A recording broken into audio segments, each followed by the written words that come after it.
તો આપણી છે ને હવામાં ભેહું બધી આવી ગઈ છે કપાના ખેતરમાં. કપા ભેલાઈ ગયો તો બકરા ચરી ગયા ને ભેહું ચરે પાછું. અમારે છે ને 4-5 મોઢા નાખવાના હોય ને સીધા ઉપર જ ભાગવાનું વાર પાછી કપા નાટી જો હલગઈ નહીં. આપણા આગળ ટ્રેક્ટર હાજરમાં નથી નકર શું છે ભર વારીને સીધા હારી લીધા હોત બધા.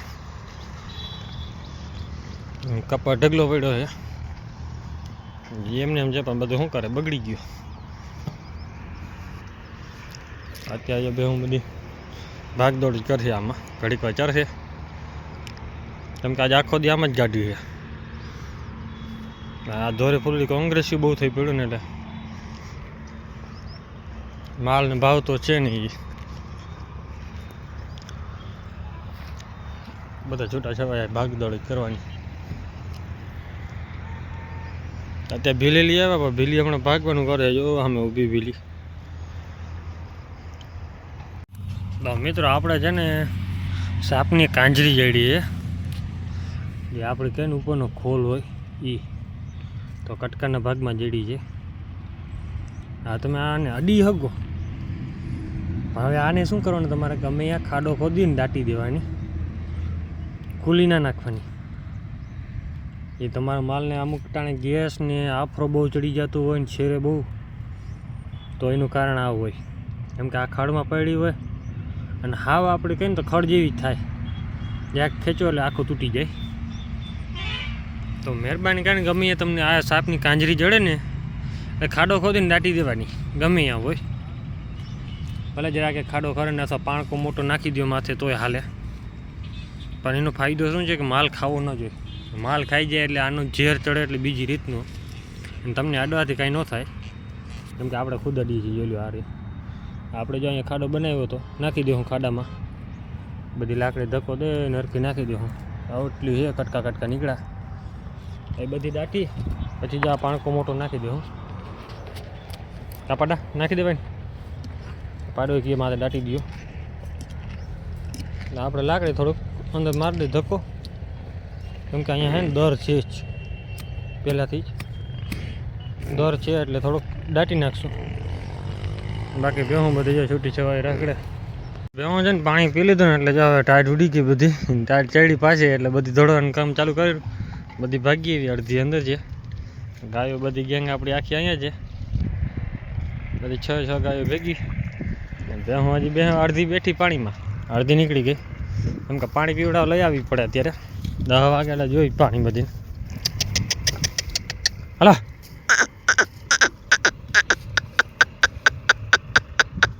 બધા આને કંઈ નીકળવું નથી ને ઓલીને જવું છે ઓલી બાજુ બેહવા.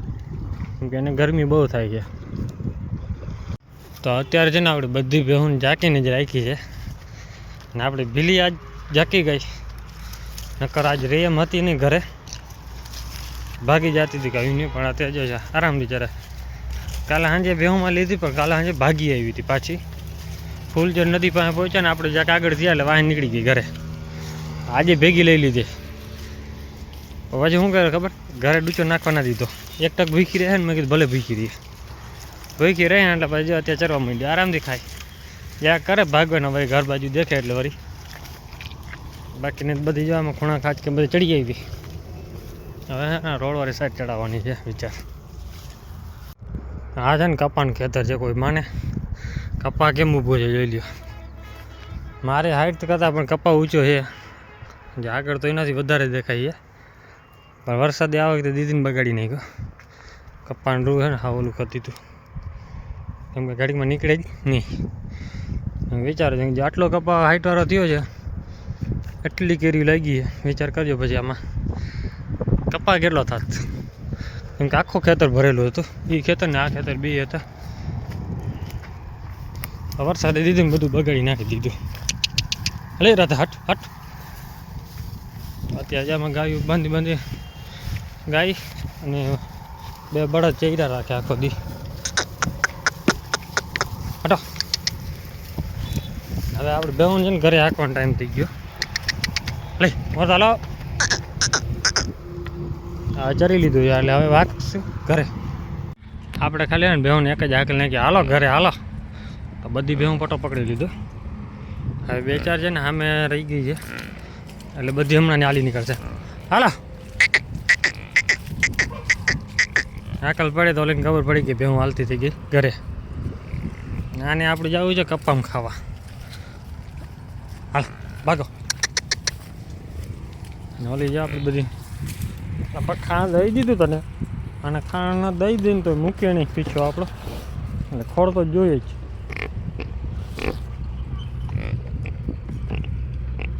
હાલો નીકળ હાલ. હાલો બેટા હાલો. આમે હાલી નીકળીને આ પટો પકડી લીધો એટલે હવે સીધી છે ને કે નાખવી ના પડે આપણે ઘરે ભાગશે. કેમ કે આપણી બેહુંનો નિયમ છે કે ભાઈ બેહું હાલે તો એની રીતે ઘરે હાલી નીકળે. હાકલ પડી જાય ને કે ઘરે જવાનું છે. એટલે હવે જો પટ્ટો ચડી જાય બધી હમણાં લાંબ રોડ થાય ને અડધી અહીંયા જો ટ્રેક્ટર પહોંચી અહીંયા પહોંચશે ને ત્યારે ઓલી એન રોડે ચડશે. આપણે ખબર છે કેમ કે આગળ નથી ને કે આગળ હોય ને તો બધી ભેગી કરી લઈએ. અત્યારે આપણે સાંજે બેહુંને લઈને આવ્યા છીએ આપણે ખટિયાના પાટિયા ચારવા. એમ કે હું આપણે કપાવાળું ખેતર ખેડી નાખી દીધું. એક ટક તો બેહું માંડ રખડવા દીધી આ ખેડાઈ ગયો. આપણી અડધી જો બેહું સામે ચડી ગઈ ઓલી બાજુ. રોંગ નંબર લઈ લીધો છે. બધાને હાંકવા પડે. તો આપણે જો બે 5-6 નીકળી આવી. મેં કીધું 1-2 દેખાય. લઈ આ 4 દાંતે આપણી ખડેલી છે અને આ 6 દાંતે વેન ઊભી છે.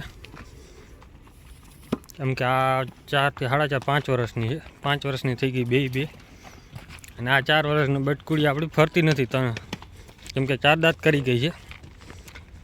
પકડીને મોઢું દેખાડું પણ તમને કેમ કે આપણે અડવા જ નહીં હતી. માથા ખાલી મોઢું પકડવા દે એટલી વાર ઊભી ન હતી. નામ એને ઘૂસલી છે. હું નામ એટલે માં જ પાડ્યું. જોજો હમણાં જો અને આપણે ઊભી રાખીને હમણાં ઊભી રહી જાય. તો અત્યારે આપણી બેહું આવી ગઈ છે. જો પાડો અહીંયા ચરે આમો બાકીને આ બાજુ ચરતી હતી ને હવે જો ચરતી અહીંયાથી ખૂણો પકડી નીકળી ગઈ સીધી ઓલી બાજુ.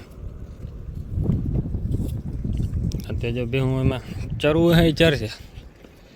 અત્યારે કોઈકની 2 બેહું નીકળી ગઈ હતી આપણે આ બાજુ આવે છે. એ ભાઈ કીધું કે આ બાજુ પાટીયા બાજુ વટડ્યું નીકળી ગઈ છે બેહું. કોની હોય ખબર નથી કે અમારા આપણે હવા જે ઓલા બીડમાં ચારતા હોય ને કાયમી અહીંયા વૈંડામાં પુરાણી હતી. હવે આપણે એ જ જોઈ છે કે આ બાજુ આવે તો આપણી બેહું ભેગી કરી લઈ. હવે જો હાઈવે રોડમાં ચડી ગઈ ને તો કોઈકને મરી જાય ને તો મહેનત જાય બધી પાણીમાં. કેમ કે હવે કોઈક મારે જાય ને કાંઈ ખબર રહે નહીં ગરદણી જડે નહીં. આપણે બેહુંમાં ભેગી કરી લે હું ગમે એમ કરી દેખાય તો આપણે ગમે હાંકવા જઈએ કે એટલે વાંધો એ પડે છે. બાકીની બેહું જો આ બાજુ નીકળી ગઈ સામે. આપણે ઊભા દંગડાને પારી ઉપર કેમ કે દંગડાનો સ્ટોક ઘણો પડ્યો બધે. પાડો જઈ જાય બતો હાલ આવે નહીં અત્યારે. તો અત્યારે પડી ગઈ સાંજે ને વાગી ગયા 8. આપણો પાડો આવી ગયો છે અને આપણી બોચી છે અને 8 વાગી ગયા કાયદેસર ઘડિયાળમાં. જોઈ લો 8 વાગી ગયા એટલે હવે હાંકવાનો ટાઈમ છે બેહુંને. અને આ કાંટા એવા ચોટી જાય છે ભૂલે ચોકે જો ને માથામાં ઝાપટ માર લઈને આપણે એટલે પૂરું. આવો નાગેલ આવો તમારે કાંટા કાઢવા. તો આ કાંટા એટલા ચોટે છે અને ગાડીડી કહેવાય. ગાડીડી એવી ચોટી જાય એટલે બીજી રીતની હા માલની હા પૂરું કરી દે બસ. એ કાંઈ નથી. હાલા આંખમાં પાણી ચાલુ થઈ ગયા ભાઈને ટાઈટ પડે સરખી. હાલા બાકી બેમાં બધી છૂટી છવાઈ ચરે છે. ચાંદરી આપણી અહીંયા છે. બાકીની બીજી જો આ ઘેરો અહીંયા એક ભીલી અને ગાયો બધી આપણી છે ને એ આ બાજુ આવી ગઈ છે. તો એ છૂટા છવાયા બધા ચરે છે. આમને એમ છે બધા જોઈ લો. અને અડધો ઘેરો વધારે તો આપણો આ બાજુ હોય. આ ઘેરો અહીંયા ચરે છે વધારે. હવે આપણે સીધી હાલશે ને એટલે સીધી આમને નીકળી જાય ઘરે. તો આપણી છે ને બેહું હવે હાઈકી છે. વાગી ગયા 8:30 પછી હાઈકી. આપણે ઘેટું છે ને હવે ચરવું પડે. હવે ચરવું છે કેમ કે સવાર કપાવાનું ગઈ છે ને ધરાણી નથી, અને બપોરે નાખવા ના દીધું. મેં કીધું ધરાઈ ગઈ છે, કારણ કે બપોરે નાખી દે ને તો અત્યારે અહીંયા ચરે નહીં સાંજે. અત્યારે એકે ભેહુંને હાલવાનું મન નથી, બધી ચરવામાં પડી જાય છે હજી. અને બે ભેહું તો જે નીકળી ગઈ છે ભાઈ, કોકની હતી ભાઈ ખબર નથી, આપણે આવી નહીં આ બાજુ. એ આવી જાય ને તો આપણે માલમાં ભેગી કરી લીધી હોત. તમે ગમે એ નહીં હોય ભાઈ, પકડી લેવું. કેમ કે હાઈવે રોડ હડકાયો રોડ કહેવાય. હડકાયો કૂતરો હોય ને એના જેવો જ રોડ છે. થોડાક દિવસ પહેલાં જ જો કે અહીંયા જ એક ભેંસ લાખ રૂપિયાની અડી ગઈ હતી ભાઈની ગાડી, ફોર વ્હીલવાળા ઠોકર મારી દીધી, એમાં ભેંસ મરી ગઈ તાત્કાલિક જ. 10 જ મિનિટની અંદર ભેંસ મરી ગઈ. ને વિચાર કરો, કુંડી ભેંસ સારી હોય અને વ્યાહવાની તૈયારીમાં હતી, એ ભેંસ મરી ગઈ તો પછી દુઃખ કેટલું હોય. લાખ રૂપિયાની ભેંસ તાજી વ્યાહમાંથી તૈયારી હતી. હા, એ ભેંસ ભાઈ થોડા ઘણા પછી ગાડીવાળા પૈસા તો લાખ રૂપિયા તો દે નહીં, કેમ કે એટલે તો એની ઓકાત હોય નહીં. ફોર વ્હીલ લઈને રખડતા હોય, ખાલી કહેવાના હોય. પોલીસ કેસ કર્યા ને એમાંથી પછી ધક્કા ખવડાવી નાખે, અડધા ધક્કા ખવડાવે ને પછી એમાંથી જોઈ જડે 20-25 હજાર તો એમને વપરાઈ ગયા હોય આપણા. તો એ હડકાયા રોડને ધ્યાન વધારે રાખવી પડે. અને તહેવારના ટાણે તો આપણો હડકાયો રોડ ફૂલ જ થાય છે. અત્યારે તમને ટ્રાફિક ઓછી દેખાય, કેમ કે 8:30 થઈ ગયા ને એટલે કંપનીવાળા બધા છૂટી ગયા હોય વધારે. હવે ટ્રાફિક હોય ને મોટા ખટારા, બસ અને કોક ફોર વ્હીલું હોય. અને સામે ઉપર છે ને ઢગલાની ઉપર 2 વાંદરા બેઠા છે. બત્તી નથી કરવી, કેમ કે અત્યારે કોથળી પીવાવાળા અહીંયા ચડી જાય. કેમ કે ઢગલો છે કે બહુ મોટો. હાલો, ધૂળની ડબરી ઉડાડ્યા ભેહું અત્યારે. તો આપણે ભેહું જો પટ્ટો પકડી લીધો.